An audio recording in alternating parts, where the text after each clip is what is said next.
4% des gens qui l'ont tout le temps dans leur estomac, cette bactérie, mais dans un certain équilibre, avec un nombre limité et maintenu.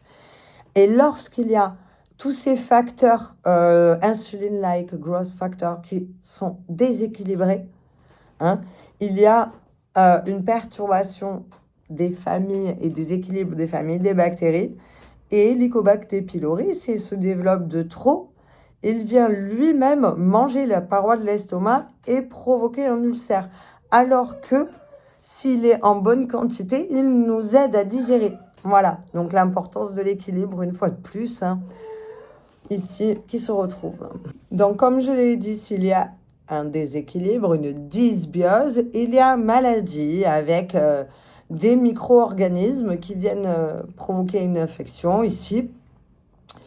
Et nous avons dans notre estomac, enfin c'est pas dans notre estomac, nous avons des molécules, les AINES, les anti-inflammatoires non stéroïdiens, que l'on peut prendre au milieu des repas, qui permettent de rééquilibrer tout ça si la muqueuse inflammatoire est enflammée.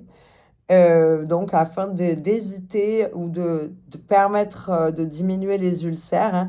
Donc, toutes ces molécules AINES viennent inhiber les sécrétions de prostaglandine via un blocage de l'enzyme COX. Donc, c'est une enzyme c'est la cyclooxygénase qui vient agir ici.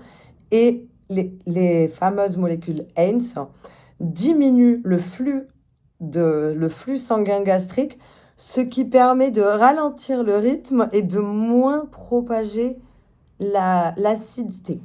Voilà. Et donc, c'est ça, bon, évidemment, s'il y a des soucis d'estomac, il faut absolument aller voir un médecin. Si vous avez un ulcère, vous êtes forcément suivi, c'est obligatoire, hein.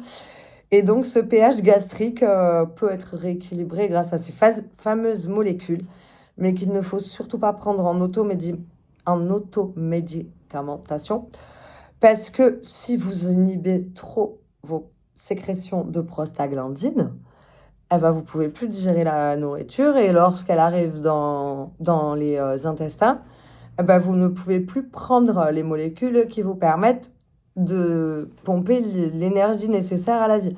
Donc voilà, c'est vraiment, encore une fois, on revient sur le fait de respecter les doses prescrites, les prescriptions, et ne pas hésiter à aller voir quelqu'un qui est formé à ce que vous avez comme problème, forcément.